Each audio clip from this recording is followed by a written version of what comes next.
Live from JMT Studios, Gary Seisel and Adam Buckingham are the Two Jersey Kids.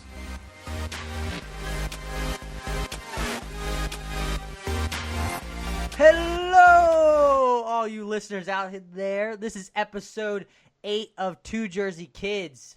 I am one of your hosts, Adam Buckingham, alongside my co-host, Gary Seisel. And if all you guys didn't know, each week, me and Gary sit down and talk about the news and the games coming out this week. On Tuesday episodes, we let you all know what games are coming out and give you a brief summary of what they are and give you a pick of give you our mediocre opinions about those games coming out and what you should choose. But don't get mad if we choose wrong. And this episode releases Friday. Like all of our news episodes, we go through what the news topics each that happened up until Friday. I'm slowing down here, Gary. How you been? Doing well. I've had an interesting week and weekend. I beat the Destiny raid, which I'll get into later on. I started watching the show Westworld on HBO, which is fantastic, by the way. I've heard really good things about that. Give me a brief synopsis. Give it out for the kids that are listening. It's bizarre, but all right. Damn it, you put me on the spot. All right. I did. So, essentially, I hope I get this right. Don't kill me if I don't. There's a lot of question marks in the show, but Westworld is essentially you don't really know what the time period is, but you can assume it's set in the future. Basically, it focuses on an amusement park where people go to, and basically there's these hosts there. They're like robotic humans, but they're basically human beings. That's how close they are to being humans. They're AI? Essentially, yeah. Oh, but okay. it's like, so basically you go to this amusement park and basically anything goes.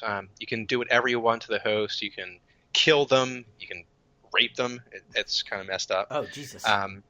But basically, like, it just kind of shows like what people do when they can basically do anything they want. And it's really interesting. That's kind of the gist of it. It's not the entire story. That is not what I had pegged at all from the preview. I wanted to watch it. At first, what I thought is that for some reason they're in a futuristic area, and there's these overlords watching down this random like small area where there's like humans walking around, and they're controlling everything that's going on, and people are trying to figure out what's happening. I guess I was really wrong. This trailer's confused the crap out of me.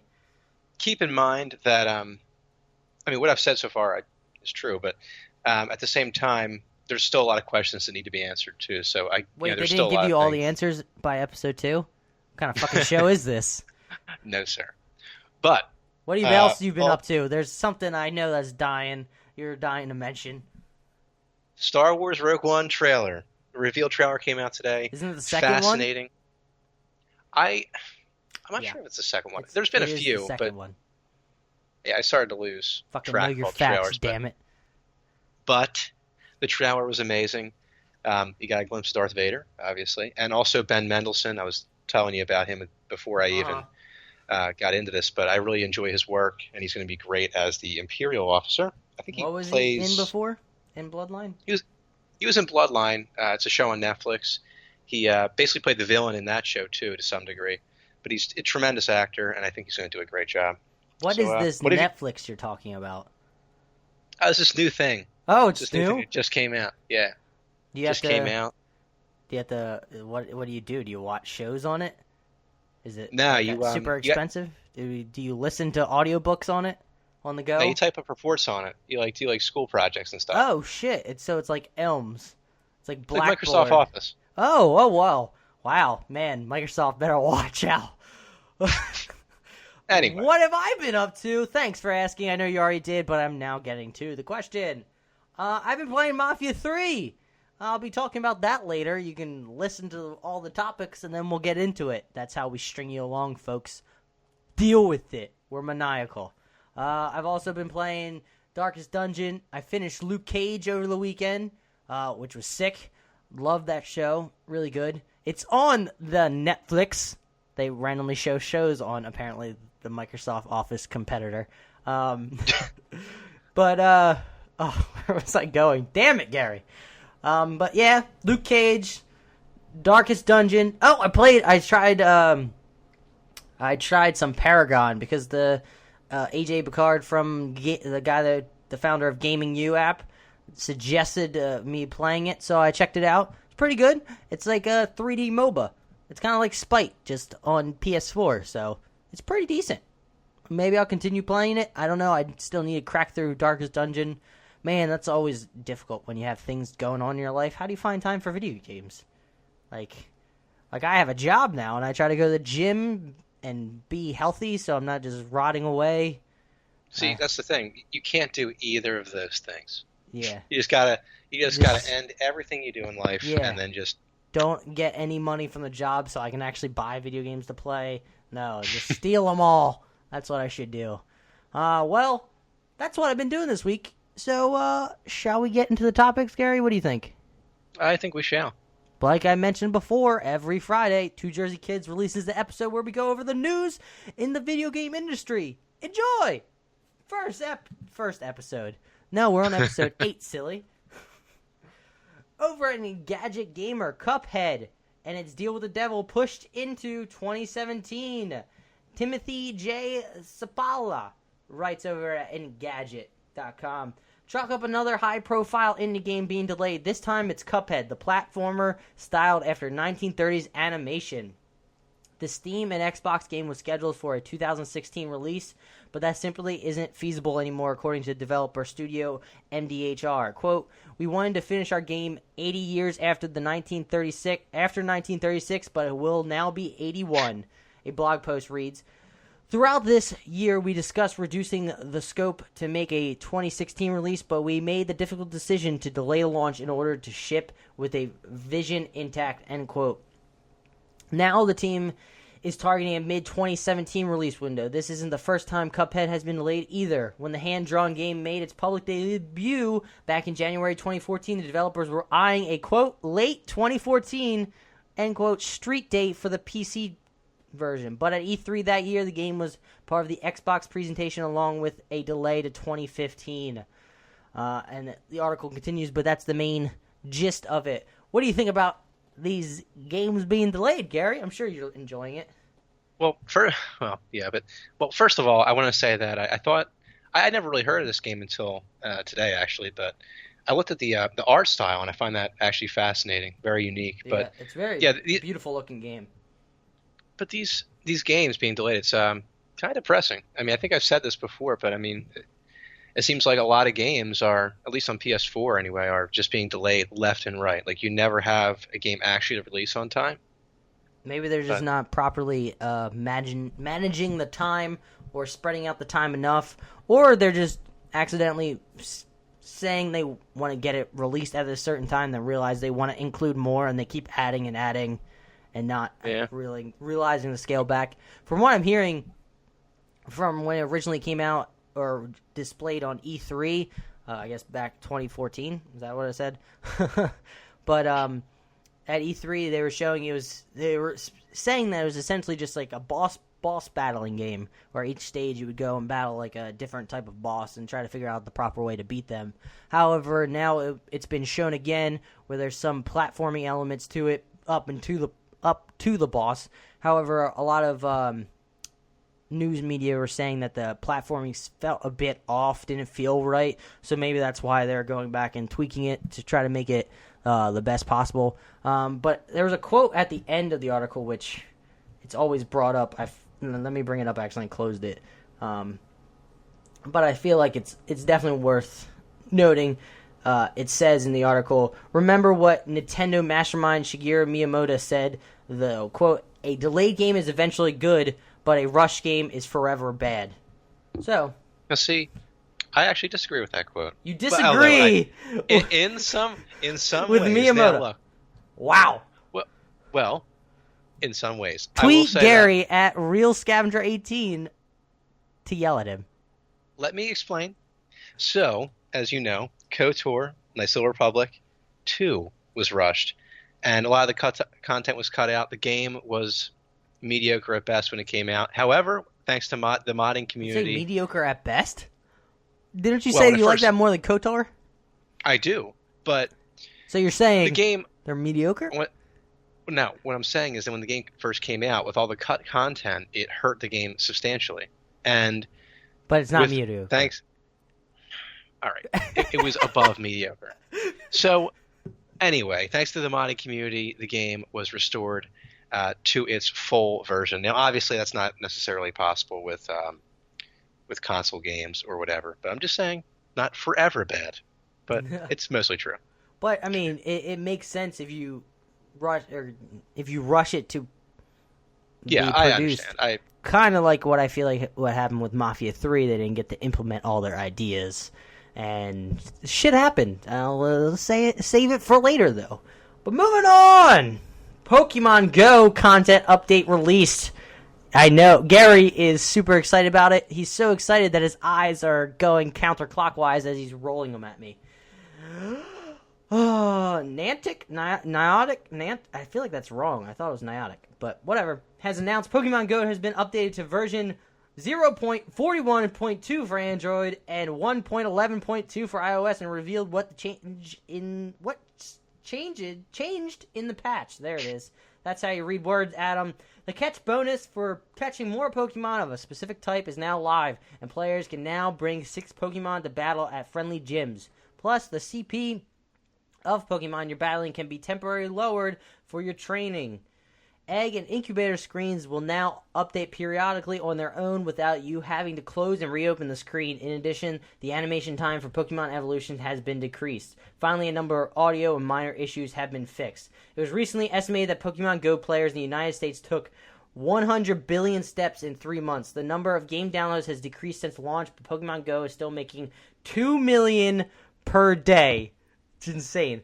But, I mean, it goes to show, I feel like they didn't understand what they had in this game, because it kind of felt half-baked, but everyone loves Pokemon, so everyone was on this app, but it didn't feel like a full-fledged app, and now they're releasing more and more things, and it goes to show people are still playing Pokemon Go, and that's why I wanted to add this article, because you still see like people walking around, not as much as when it was like super popular, where you would see everybody walking around with their phones out, and you just automatically knew that people were playing Pokemon Go. Oh, they're definitely still playing. I saw somebody the other day at Target, actually 2 people just like walking along, and they were talking about Pokemon, and I'm like, is this reality? Is this happening? You gotta catch them all. But how? Yeah, but I mean, it could keep going once they release the next 100. Because I think it goes from 150 to 250. I could be wrong. But from silver and gold. But, you know. Or they could be... I feel like it would be kind of cool if they start releasing instead of... They do the original 151. I feel like I remember hearing somebody at IGN mention this idea. So I'm not taking it. But I thought it was a good idea. Is that doing updates. So now instead of just the 151 art style that they have right now, they can do old Game Boy... color art style, like the sprites that came up every time they came up, or every time like that specific Pokemon come up, it would be sprite version of it, like 16-bit or however many bits it was on the Game Boy Color. I thought that would be kind of good, cool idea. I need some water. Moving on, unless you have anything else on Pokemon Go. I know you're a secret Pokemon Go lover. I know you just walk around and you're skating on the ice rink all the time with it. Actually, I wonder how that would work. Like, would it register? Skating and finding... I mean, it was pretty straightforward, I feel like. I don't know if the I don't know how it register you walk in. I guess the gyroscope in it or something. I don't know. I'm an engineer, but I don't know the specifics of iPhones and how it's working in there. Moving on, Steam getting native PS4 controller support, writes Michael McWhirter over at Polygon. Valve is bringing native support for Sony's DualShock 4 controller to Steam. Valve's Jeff Billinghausen announced at Steam Dev Days today. In a transcript of Billinghausen's talk posted to Gamasutra, the developer talked about the benefits of supporting the PlayStation 4 controller via the Steam Controller API. Quote, believe it or not, when you use the PS4 controller through the Steam API, it's exactly the same as a Steam controller, end quote. Billinghausen said, quote, "You make the exact same API calls, you only get actions, not inputs, and the Steam API takes care of everything," end quote. That's good news for PC gamers who might already be using PS4 controller on PC, but need a third-party applications like Joy 2 Key to emulate keyboard input or DS4 Windows to emulate an Xbox 360 controller. Billinghouse noted that DualShock 4 has, quote, "a lot of overlapping functionalities with the Steam controller," quote, "thanks to the PS4 gamepad's gyro and touchpad features." Quote, "Also, existing native support for PS4 controllers on the PC is a bit weak. In this case, Steam itself is communicating directly with the device, so everything that's nice and reliable." So, that's exciting for people playing the PC and they want to use their PS4 controller instead of an Xbox or Xbox One controller. I mean, thoughts on that, Gary? I mean, honestly, one of the biggest crimes I feel like is that I do not own a decent PC to game on. I'm telling you, when I finally get a real job and actually start making money that like is, actual money, I will be getting a gaming PC. Guaranteed? Uh-oh. You're going to be going away from PS4 and Xbox One. You'll become those PC master rates BS people. No, I will still be playing console games, but at the same time, PC gaming. I miss Civilization and being able to play those games. I love those games. Yeah, and also, I honestly think PC can be where it's at when it comes to budget gaming. With all the Steam sales and summer sales that they release, it's insane. Like how much they drop the price. And I feel like that digital market has given rise to what you're seeing on PS4 and Xbox One is just going a lot slower, getting to the point where Steam is at right now, where it's just straight digital, and that's all it is. Moving on, Call of Duty Infinite Warfare PS4 beta preloading starts soon, writes Chris Pereira. Fucking names, man. Writes over at GameSpot. Preloading for Call of Duty Infinite Warfare beta begins tomorrow, Activision has announced. Those with access will be able to begin downloading it on PS4 at, quote, around 11 a.m. Or, fucking quote, around, end quote, 11 a.m. Pacific time, 2 p.m. Alright, there's a fucking mess up here. They're both Pacific times. I'm guessing it's Eastern time. On Thursday, October 13th, the official Twitter account said a size was not announced, but this will give you almost 24 hours to get it installed before the beta actually begins. Only those who pre-order the game will receive access to the beta, which is split across 2 weekends. For this first one, only PS4 owners will have access. The beta beginning on October 21st will allow both PS4 and Xbox One owners. The main thing that I did not realize when I was talking about playing the beta is you have to pre-order the fucking game. Fuck that shit. Well, I mean, I'm out. It's kind of a good thing because I didn't want to play the beta to begin with, but now I'm not going to play the beta, so it's great. Damn! Gary, no, not seriously. playing the beta. Fuck you, Activision. Infinite Warfare. Why? Why do they got to keep doing these games? I don't know. Now people are getting drained on the Modern Warfare futuristic shooters. Now it just shouldn't happen. Like, I play Destiny because I know it's going to be Destiny. I don't want to play Call of Duty and suddenly be jumping around in jetpacks. No, sir. What do you think? What time period do you want to actually Call of Duty go back? Do you want Call of Duty to go back to World War II? You think that's where they should go? Should they go to Vietnam? Should they go to what honestly, can they go to? Make up a Vietnam. random mythical warfare game set in the past? The thing is, I understand that, eventually you keep doing the same thing over and over again, it's going to get stale. Mm-hmm. But I mean, yeah, Vietnam would be kind of cool. I mean, even sticking to the Modern Warfare would be cool. I mean, it worked before. You were good at it. You could have changed things. You could have built upon that game, made it better. But they went in a completely different direction. But I mean, did they do that for 3 years? Then they had Call of Duty Ghosts, and people didn't like that, so they sort of expanded on it. And then you have Black Ops Ghosts. 1, 2, and 3 that were kind of future in the same era too. That's why people are getting burnt out. Because I guess that's the weird thing with these shooter games. Because I mean, I feel like the farthest back you can go is World War I, where they're actually guns capable of provide interesting gameplay. Whereas if you go farther back, what do we have? American Civil War? That doesn't honestly, sound like fun. Like, you just shoot and it takes multiple, like, second or, like, 30 to a minute to reload? Or, like, Revolutionary War? Let me say something here. So I will let you say something, Gary. There was a game I used to have on Xbox 360. Oh, the History Civil War game? Yeah, History and I'll be Channel? honest with you. Okay, so it was a History Channel game, so you get what you get. But at the same time, that game was pretty cool, and it was a Civil War game. No one's touched that time period, especially the Revolutionary War. It would be interesting. I'm not saying Call of Duty goes there, but it would be an interesting time period to use in a first-person setting or first-person shooter setting. You know what I think they should do? Just take the stories of, like, the Revolutionary War and say, fuck it, let's just do that. Just make it sort of modern with modern guns, but do it in the same setting and era, like old-time colonial times, and say, make up some stupid excuse because it's video games, who fucking cares, and just have me patriots, American patriots, going up against the stupid redcoats. How sick would that be? I think that's like an awesome. alternate reality. Yeah, that would be kind of fuck it. It would be funky, but yeah, Who cares? Play around, do some goofy shit. That's what we like as gamers, right? Shit, we're 21 minutes in. Grab Beyond Good and Evil for free this month. I'm basically saying this because last week we had an article or announcement saying that Beyond Good and Evil 2 was coming out, but there's a really hardcore niche fan following for Beyond Good and Evil because a lot of people love it, but apparently a lot of people don't like it. And make sure you don't post the wrong thing on forums or you get stupid responses by people for asking questions. Allegra Frank at Polygon writes, Beyond Good and Evil is this month's gift to Ubisoft fans, as a publisher is giving it away to Ubisoft Club subscribers throughout October. Starting today until mid-November, grabbing a Windows PC copy of the classic action game is as easy as signing up for a Uplay account.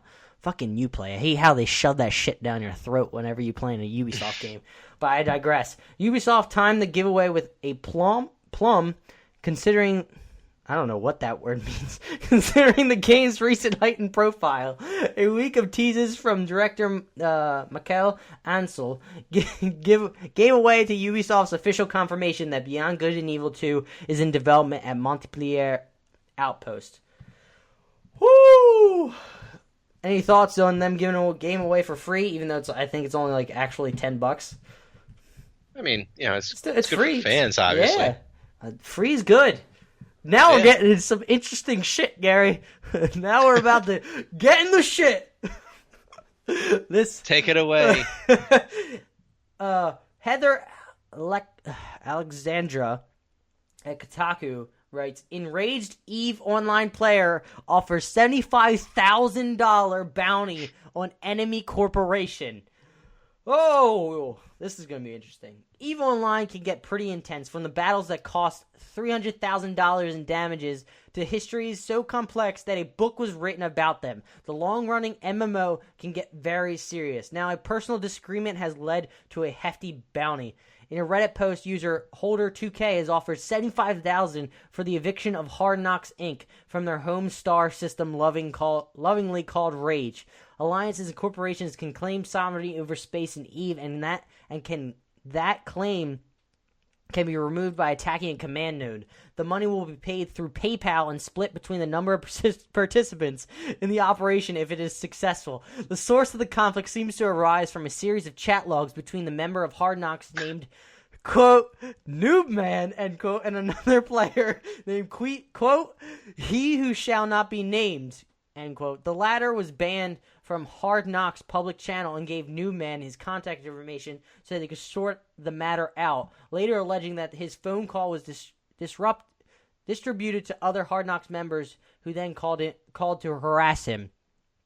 Quote, that number was a work number for a large global bank where I'm international legal counsel, and quote, he who shall not be named claimed, quote, the bank has now turned it over to the federal authorities to investigate, end quote. Regardless of the veracity of this statement, the visible spat between players and threat of possible legal action has already led to much grief. Hard Knocks struck back against He Who Shall Not Be Named's corporation, swiftly evicting them from their star systems in retaliation for the bounty. All of this is complicated by the fact that no one knows for certain if Holder 2K and He Who Shall Not Be Named are the same person. It remains to be seen if the bounty will be claimed. Hard Knocks owns a devastating Keepstar Citadel, a huge space station with a massive laser weapon that can turn entire fleets into scrap. Keepstars are valued at around $15,000. Destroying Hard Knocks holdings would do a lot of damage to their checkbooks, but it seems like a flat-out suicide mission given their defenses. A comprehensive post at PC Gamer helps outline the situation further. Holy shit! I have to say, God. This game, I've never played this game in my life, but however, it is fascinating to me. Yeah. So, right before this podcast, I looked at an article. It sounds so complicated. I do not want to play it, but I love hearing with the people that understand it, and they have these rivalries. It's insane. Well, what was it? Right before I got on this podcast, I read an article about it was a gigantic space battle that happened that cost nearly $300,000. That's what $300,000. Yeah, insane. How does that happen? I don't know. It honestly blew my mind. I learned something new every day, and today I learned that EVE Online can cost you $300,000. I don't want to butcher this story, but I'll give the gist of it from another story that I heard that was incredible. I don't know if you heard it, but I think there was a Reddit post. Somebody, I think his corporation got destroyed by this large corporation somehow, some way. I don't remember the details. I'll probably have to look it up, but I'm just shooting off the top of my head. But this one guy was like so upset that he like launched an all-out fight against him. Tried for the longest time to like he tried to become an insurgent with that corporation, I believe, and try to take him down from the inside, but that didn't work. For the longest time, he just couldn't get through, and it's like a long ongoing thing. And he posted on Reddit, and then one day, apparently, it stated,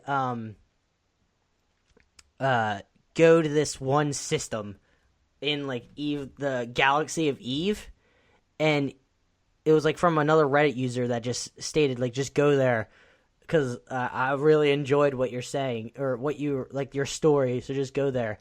And you went there, and it was that main corporation's main base, but all the defenses and shields and shit were down, and they he called up all his I guess friends or whoever he's with, and he just came in and just tore that corporation's main base of operations apart.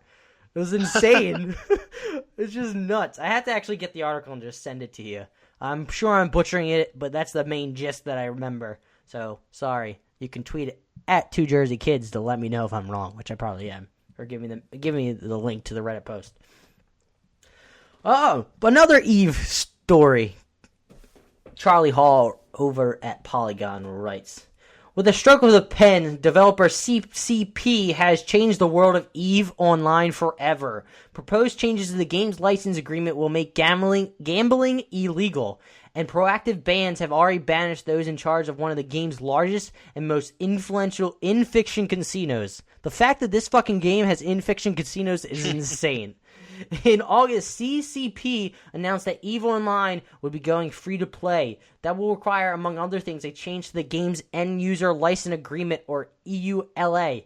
In a post issued on October 12th, CCP gave fans a preview of that EULA, which adds a single line to the section covering player conduct, warning that, quote, you may not use, transfer, or assign any game assets for games of chance operated by third party, ends quotes.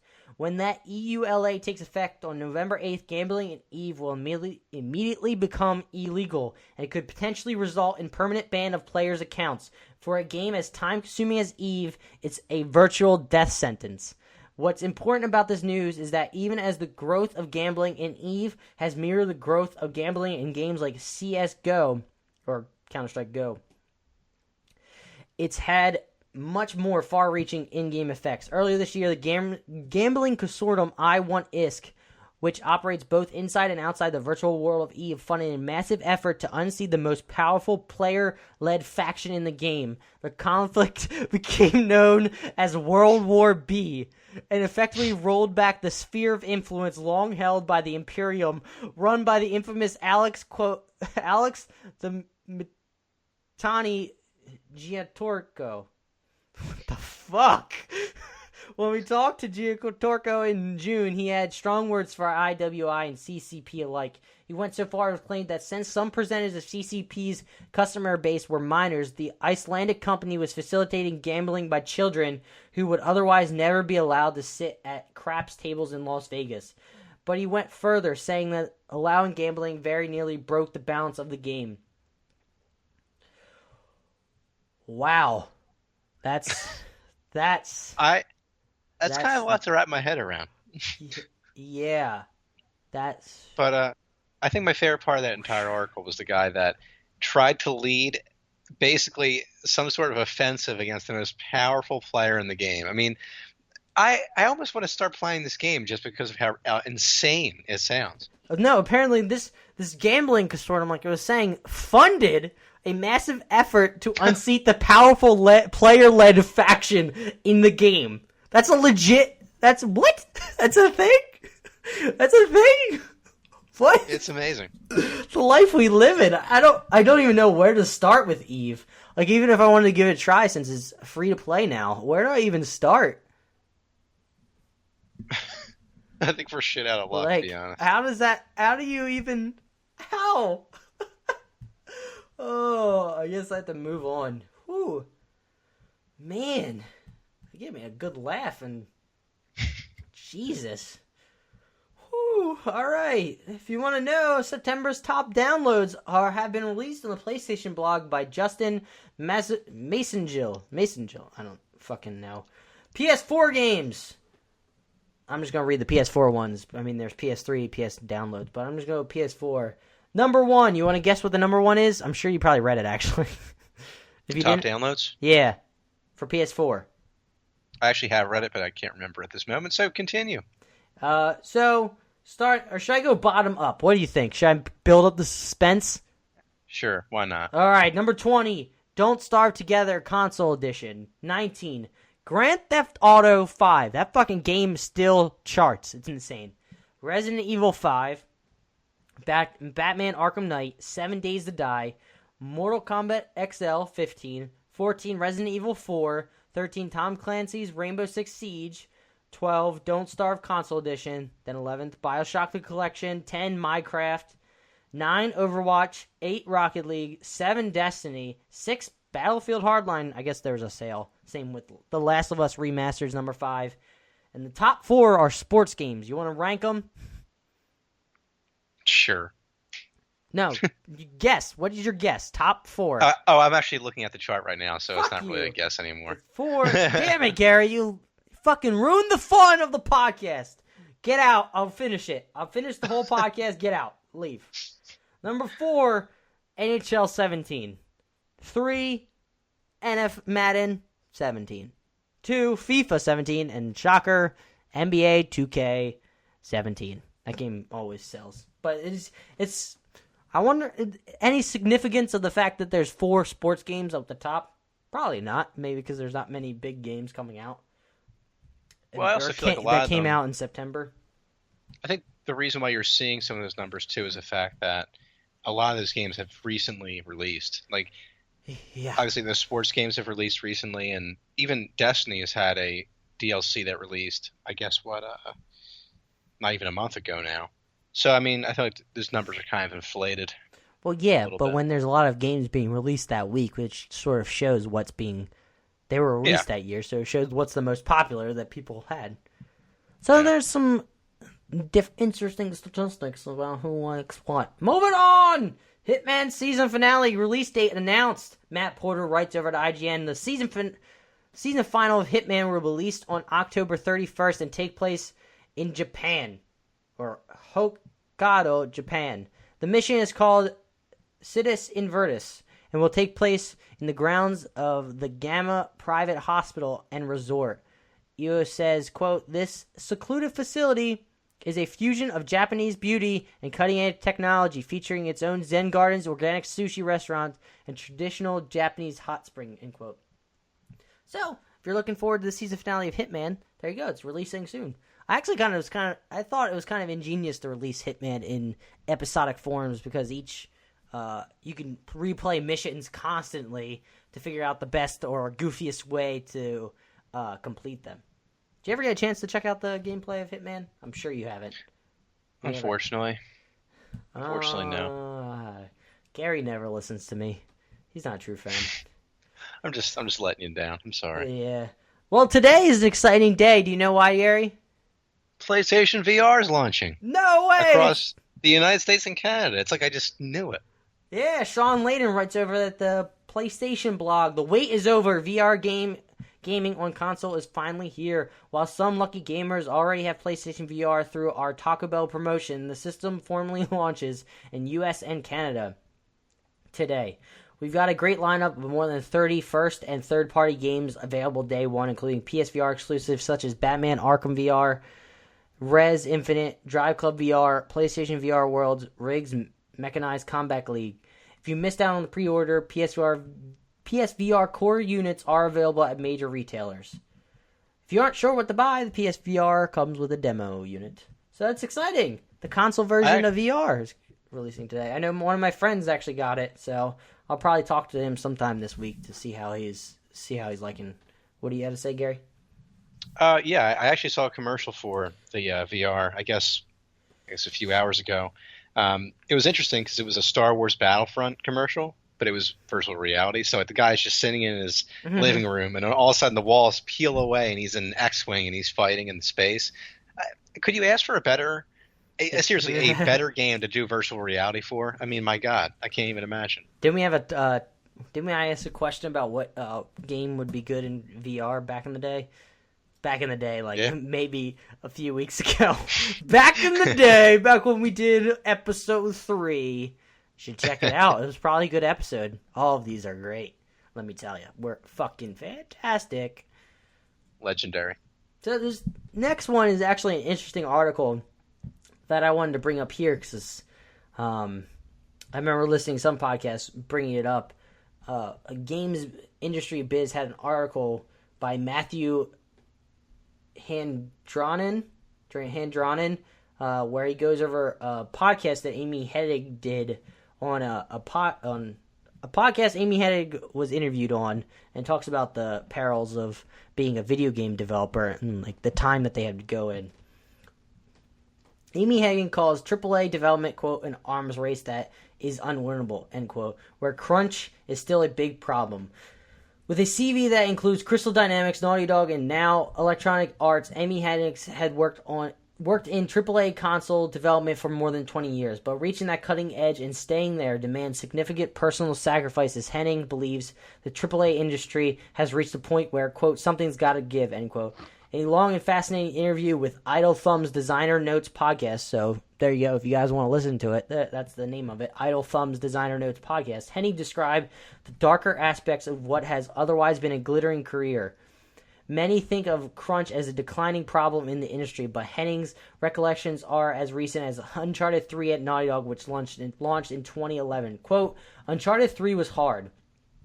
Because even though we had 2 years again, it was 2 years after 2 projects that were a crunch, end quote. She said, referring to the project's development cycle, quote, and it was a time when we were also trying to grow the studio and split into 2 teams and deal with all the recruitment issues that went into that, and try to figure out what to do in the face of success of the second game and still only have 2 years with all those challenges.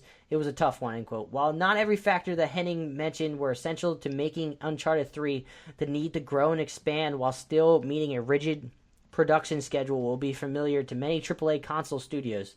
In addition to this, Hennig said generating new ideas becomes more difficult with each new game, and each new game brings more scrutiny from an ever-growing number of opinionated, quote, stakeholders, end quote. As a director, and therefore one of the most senior members on the team, Hennig recalled still working on the previous game, quote, bug fixing or whatever, writing the strategy guide, quote, when others were returning from their vacations, quote, all refreshed and ready to go, end quote. when Soren Johnson, designer of Off-World Training Company and the host of the podcast, and asked Henny how difficult AAA development was on the personal level, Henny replied, quote, really hard. The whole time I was at Naughty Dog, 10.5 years, I probably on average, I don't know if I ever worked less than 80 hours a week. There were exceptions where it was like, okay, let's take a couple days off, but I pretty much worked 7 days a week, at least 12 hours a day. That's insane, honestly. And it just shows you the rigors of game development that these developers have to go through just to reach a time crunch set on by maybe the publishers or where they want to go. And I feel like due to the now, because back in the day, I think PS4 era, due to the technology, developing a game didn't take nearly as much time. But now with the ever-growing scale of what you have to put the game on, and all the new technological innovations, it just seems like it's going to take longer and longer to create a game. However, they still have to go through these crunches towards the end to try to get the game complete on time. I don't know. What? You say what you're gonna say. I say what you need to say. I actually, I'm reading the comment section is interesting. But one of the guys is saying, I thought it was the case that working these kind of 80-plus hour weeks constantly was actually less productive than a balanced work-life routine that continually has your staff refreshed and not making mistakes. Why do companies continue to do this when it's not even worth it, even in the short run? Yeah, I feel like it's still like the old adage at these companies where they feel like the best thing is to try to get as much hours as they can out of these workers per week and just run them ragged instead of actually developing a proper time schedule. So these developers and all that goes into these, the writers, developers, coders, have only 40-hour work days. So they come back refreshed and ready to go instead of feeling like they're like just drained mentally every single day. They work, go home, sleep, and then come back. That just seems insane to me. And I feel like you're just draining your talent. It kind of actually puts into perspective, everyone always wants to be a game developer, always wants to do all this, but it kind of puts into perspective what it's actually like to be in that position. I think it's interesting. And it just goes to show how every game studio wants to keep upping the ante of what a game can be. As you see, like, Naughty Dog is, I think, the top level of the top studio when it comes to storytelling in games. And you see a studio, I think it's like Crystal Studios, over at that developed Tomb Raider, that are trying to do the same thing. And now you're seeing other companies doing that as well. Sony, I don't want to screw it up. Whoever's making God of War, I can't remember the developer, but now it looks like they're putting time into the story of God of War and trying to go for that cinematic feel. I don't know. It just seems like something needs to change in top down, trying to figure out what the best thing is for your talent and for the people that are working for you. So you're not draining your talent, so they're not working crazy hours. I just think it needs a change in mindset. It's going to be hard to do when there's money on the line, though. When there's tons of companies out there making obscene amounts of money on games. It's not going to change until basically every company finally says, okay, we got to start treating our workers a little bit better, start having them work less hours. But until that happens, I mean, you're going to see the same thing repeat over and over again, unfortunately. Yeah. Now Amy Hennig's over at EA Visceral, I think, working on the new Star Wars game. I'm excited for that. Which was like 2 years ago, I think, they announced that game was going to be, that she was working on that game, but it's not coming out for maybe another 2 or 3 years. So it seems like she still has a good amount of time to do this project. So maybe she's not working as much at this project. Who knows, though? She probably is. But I don't know. It's kind of, I remember somebody was making an interesting point saying that, would we really notice if all game companies, instead of like putting in a crazy amount of time to make an excellent game, instead they released it earlier and they worked the same amount of hours, or not the same amount of hours, they worked better hours. They put a little less time in it, and it was only a great game and not excellent. And now you're on that scale versus like if all games were on that scale now, like they're not putting in crazy hours, would anyone really notice? Like would you see, like would Uncharted go from like an excellent game to a great game, but would anyone really tell the difference because it's all relative? And I thought that was interesting. I guess the thing is, if they worked a decent schedule, a work schedule that made sense, they could still produce an excellent game. Mm-hmm. It's just a matter of allowing or at least setting forth like a timetable that makes sense. Like, yeah, we could have this game done in 2 years. It could be great, or we can take 4 years and still make the same game, but make the game or have the workers work less excruciating schedules. Yeah, it's true. I wonder what the time schedule is over at Rockstar is, because lately it's been like they haven't said a word about what they're doing. I'm sure it's Red Dead is the next game. Pretty positive it's going to be Red Dead. But after like they used to, it seemed like they were churning out GTA games back in the day. Because I guess, like I was saying, technology-wise, it was a lot faster to turn out those games. But now, since the new consoles, you had GTA. The gap between GTA 4 and GTA 5, I think, was somewhat large, and now the gap between GTA 5 and Red Dead is going to be pretty large now. It's getting up there. Because GTA 4 to Red Dead, I think, how long was it? I have to look that up. But I'm just curious about what their time crunch is, because they don't need to turn out games, especially when you have people. When they release a game, people line up to buy the game. You're seeing GTA 5 is still charting consistently. It has a long tail because people still love GTA Online, and they're doing sales, and GTA is just awesome. You can just play that game constantly. Like, that's a game you can just dick around in and just have a blast. Yeah. Indeed. Well, get excited, folks, because Gary is about to talk about Destiny. Gary, what are your thoughts on Destiny? The Destiny raid, Rise of Iron. It's been put off for a while now, and we're fucking talking about it because people are shouting from the rooftops wanting to hear your opinions on Destiny. Fucking tell us, man. All right. So, in lieu of an actual review, it's been too long for me to actually post a review now, I feel like. But over the past weekend, I actually got a chance to play the raid. I'd played it before. I did a blind raid. We didn't really get too far. But this past weekend, I actually managed to beat the raid. And, I guess thank you. I guess some impressions from it were the fact that I thought the raid was overall very well designed. It wasn't as hard as the last raid, like the Taken King raid. I don't think there was as much team communication that was needed until at least the very end, the boss fight. Yeah, you were telling me a crazy story about that boss fight. Yeah, so basically, the last stage of the boss fight is, or I guess the second phase of the boss fight is basically the hardest part of the entire raid.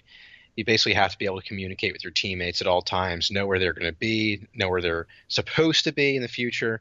So it gets really insane. But anyway, I played with a group of friends, and we basically took it right down to the wire. We were playing for a few hours, and at that point we were kind of burning out a little bit. So this is going to be our last attempt to finally finish this thing off, get it done.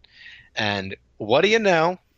On the last attempt, we managed to get far enough. We managed to get pretty far, and what's his name? Axis finally enraged. So we were kind of like under, basically like a clock here under the gun. Dun, dun, and we dun, dun. And we managed to do enough damage, like right down the stretch. I think we probably beat him with a few seconds to spare. Finally got the raid done. But yeah, I mean, it was really super rewarding. Dramatic. It was much more dramatic in person. But Sorry, I'm sure I didn't mean to sound very condescending. But no, but seriously, though, it was very rewarding. I thought the raid overall was really fun. It was, like I said, it wasn't as hard, but that's not necessarily a bad thing. I think it just allowed you to have more fun. I got some good rewards from it. Managed to level up a few light levels. So overall, worth it. Worth it. If anyone has any questions or comments, just tweet me at Real Scavenger 18, and I'll be glad to talk some Destiny with you. But or leave comments on our website, because we have a website. Did you know that, Gary? Absolutely. TwoJerseyKids.com. It's actually not bad. It's a pretty decent website. I think it is. Anyway. Yeah. What should we talk about now? Take it away. Take it away to your... To what? What are we talking about? Mafia 3 Discussion. Discussion. Oh, we finally strung you along enough. That wasn't a fucking sentence, what I just said. Or I tongue-tied right there. We finally strung you all long enough for you guys to hear my impressions of Mafia 3. I don't even know where to start. First off, it's the storytelling. I know you've probably been seeing reviews. Storytelling is top-notch. All the characters are fantastic. I love the storytelling, how it's documentary style. So every time you go through a mission and you finally complete it, it goes through and talks to either detective or Father James, who's a priest. That is kind of is kind of like a father figure, I would say, to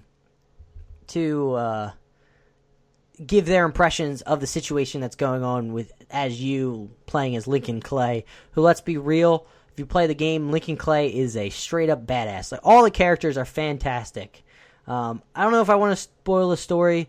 It's a revenge story. It kind of spoils it in the summary, per se. But something bad happens to you, and you're trying to get revenge on the high-up mob boss that everybody knows in New Bordeaux. But it looks great. However, there are bugs in the game. I tweeted something. Randomly, a telephone booth was like freaking out in the middle of the street. It was just like popping in and out. There's also randomly a car the tires were sunken in on the concrete. There's also bugs where when it's trying to change day and night cycle, it looks like the apocalypse is coming in the game because it's all orange. That's like one thing that really stood out, is that the lighting in this game is so poor. I don't know how they did it so badly, because like randomly I would drive and the sun is coming up and I was literally blinded. I could not see where the heck I was going because the sun was so freaking bright and it was literally shining off of random things that you wouldn't think would shine off of it. And then at night it's just pitch black and you can't see anything, so I have to turn up the brightness all the way up like to see anything. So, besides the storytelling being great, unfortunately, the open world feels kind of empty.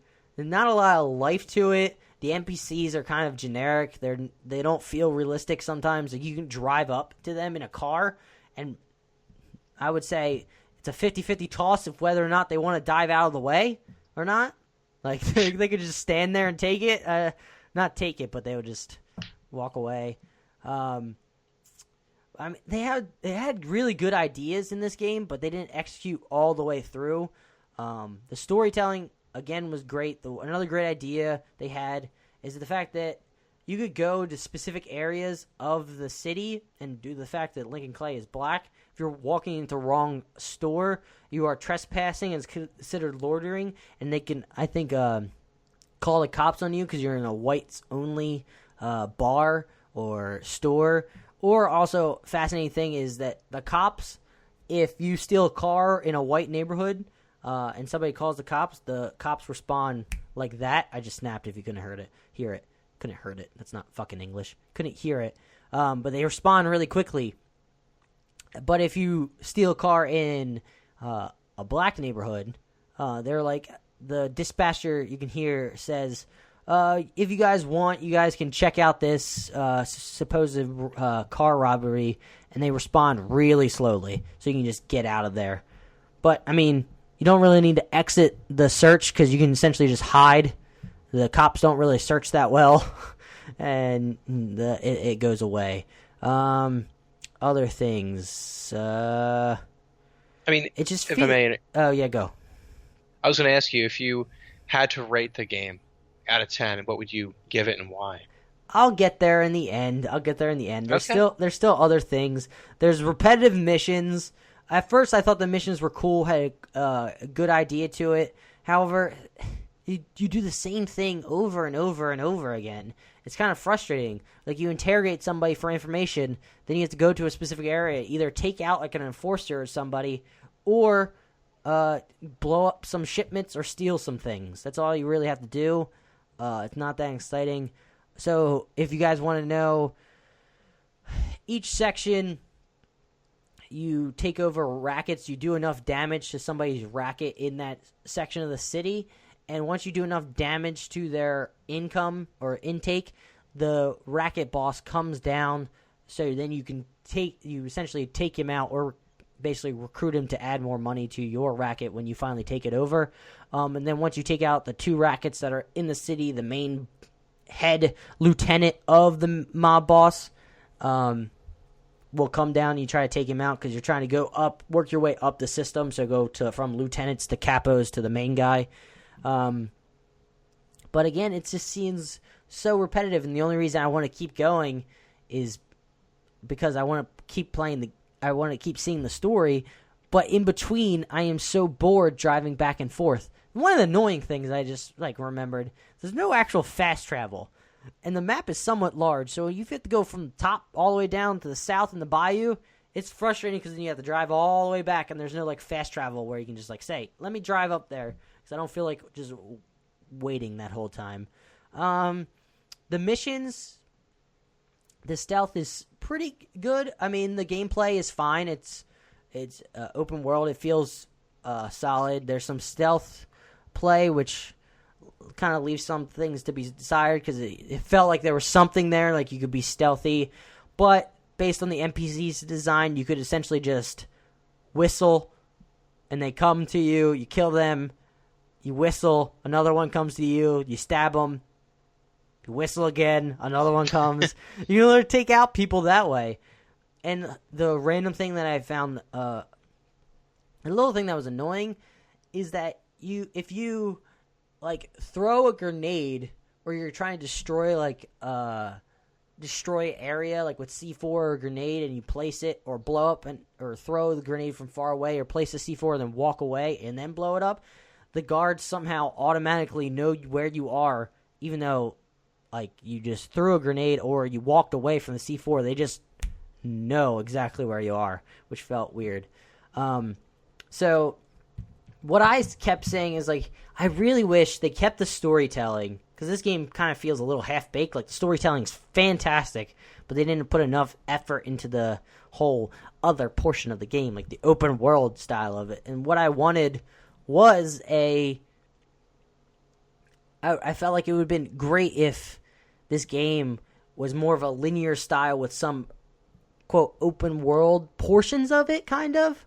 Where you're driving around a section of a city, but they design the missions, they focus on designing a singular mission for, I guess, Lincoln Clay to try to take out these racket bosses. Or say you're just, the boss is so high up that you're kind of following throughout cities, so you're trying to work your way through and take out people along the way, so you get a different variety of places you're going. And I just felt like if they focused on the storytelling and then focused on not doing open world and trying to make that a thing, try to just focus and hone in on interesting linear missions that could feel somewhat, feel open world in its own way, where you can complete it in any different way. So my suggestion, honestly, is probably pass on this game. Maybe wait for it to be on sale, and then buy it. Right now, I would honestly recommend either going out and looking for Gears of War 4 or Tomb Raider, which is pretty darn good from what I'm hearing. I heard it when it came out for Xbox One, and now for PS4. Shockingly, that game is still good. It wouldn't change from console to console. So if you're looking for storytelling, definitely go Tomb Raider, or and then multiplayer, I would say Gears of War. But I would kind of give Mafia a pass. Gary's trying to shoehorn me into making an actual score grade. I don't know if I want to give a score grade. I'll give it if we're going on a custom scale, of 17 to 79, I would give it a 52. That's what I would give it. So that there is you go. utterly confusing. Make it as you will. That would be my scale. Basically, just go with the fact that I said that to wait on it to go on sale for you. Give it a try, because it felt kind of like one of those open world games you would see in like the PS3 era, where they were not nearly as high budget per se as like the high AAA studios like Rockstar and like Rocksteady and all those well deserved studios that know how to put out open world games. But yeah, that's my thoughts. Any thoughts on my thoughts, Gary? Thoughts on my thoughts? I mean, I was really looking forward to this game, and it had so many good ideas. It just felt so half baked.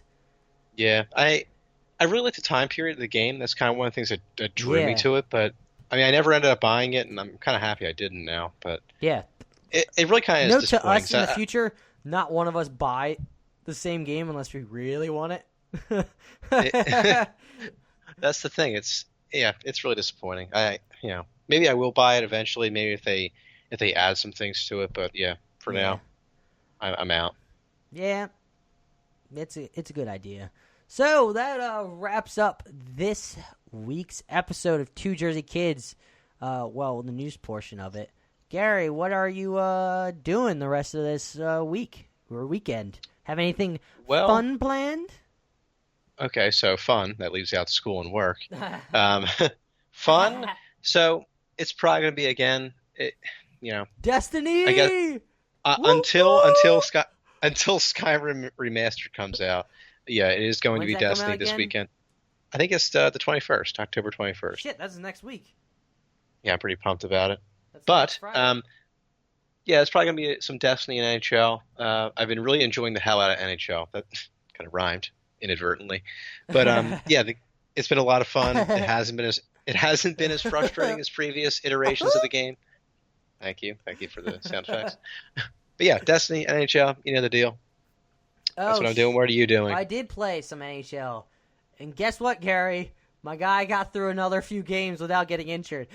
Holy shit! He got knocked down once, and he was like down for a few seconds. I was like, "You've got to be effing kidding me!"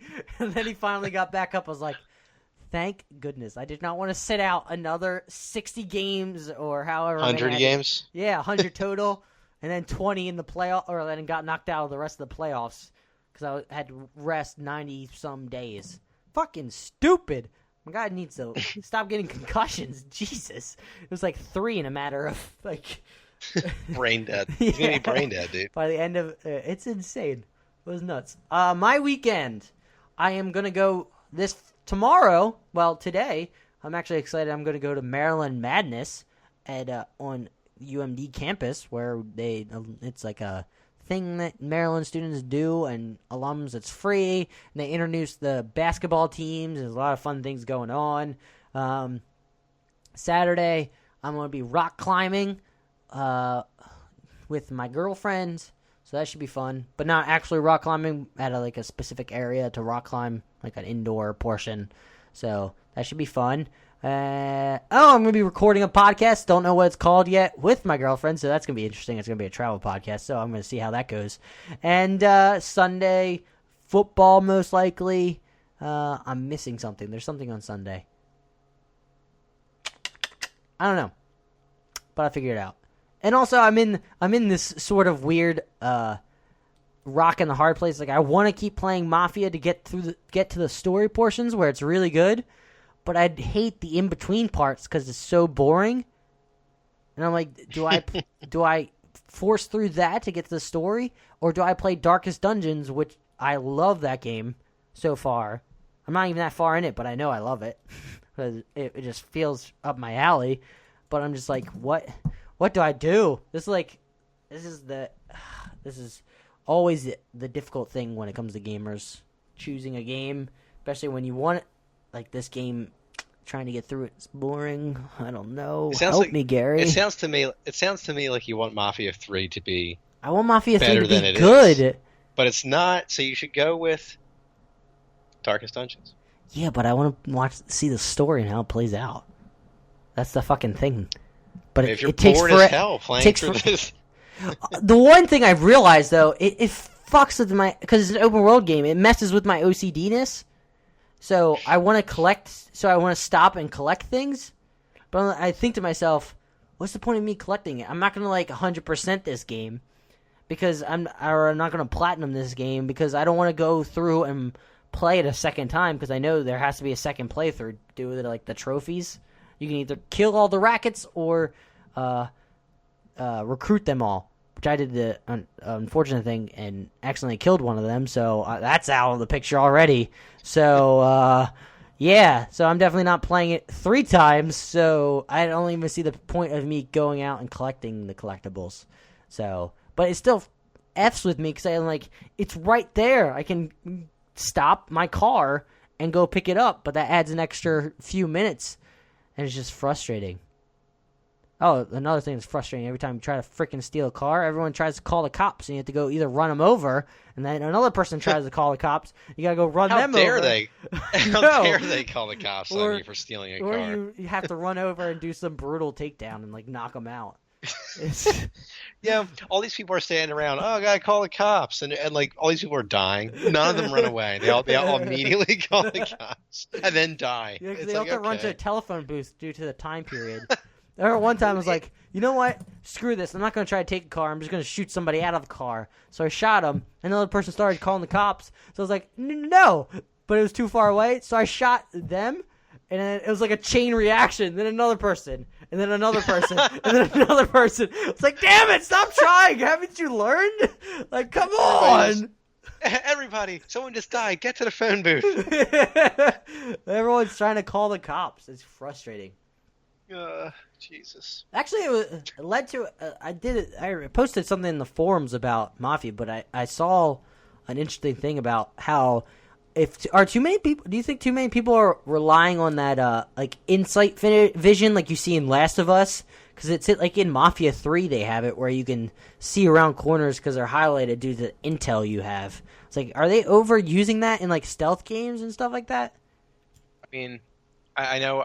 I'm not going to necessarily say it's being overused, but I know some people are saying that a lot of games nowadays are kind of just made, like, put into easy mode. Like, They have these little perks. Like, you were saying you were missing fast travel, but some people even said that fast travel is becoming like almost like a crutch now. Like, oh, they have fast travel now. You have they basically tell you how to do the missions. With the maps being so large, I feel like it's important. Yeah. Oh, I know. But people are always complaining about something. But yeah, I mean, I guess in some ways it's being overused. I mean, I think I don't really. I guess in Mafia 3, I don't really see why, especially even The Last of Us. Like, why does he have to have that special ability that I can hear things all of a sudden? I can see through walls now. It's like I guess I don't know. It's to help get through the game. Yeah. But I mean, the good thing with Last of Us though, once like to beat like the hardest difficulty, they get rid of that completely. So you actually have to use your ears. It's I guess that makes sense then in that sense. Sorry, that just popped in my head. Well, guys, that is episode 8 of Two Jersey Kids. I know it was a great ride. Thank you all for being here. If you are a returning listener, thank you so much. We love you so much. Keep listening and remember to share it with your friends. Say like, oh, this podcast is okay because they're somewhat mediocre talking about video games and they're somewhat stupid when they're talking. So it kind of makes us laugh. So, yeah, remember, Two Jersey Kids releases episodes every Tuesday and Friday. Tuesday being the episode where we talk about the games releasing that week. And Friday is the news topics where we talk about all the news that is going on in the video game industry. Please make sure to subscribe if you're a new listener and you enjoy what you're hearing. Remember, please, please, please rate us on iTunes. We really want ratings and give us feedback. Follow us at Two Jersey Kids on Twitter so you can interact with us. We would love to talk with people. We would love to get questions to answer for you guys. I don't know. We would love to answer questions. Again, I don't know why you would ask us questions, even though I'm telling you to ask us questions because we're sort of mediocre. We're in the same boat as you, but we still like to have a discussion with you. It would be great. But thank you all for being here with us this Friday. Anything for the lovely listeners out there, Gary? The lovelies, the beautiful kids? Just the usual. Love you all. Thanks for listening. I will catch you on our next episode. All right, y'all. Peace out. Bye.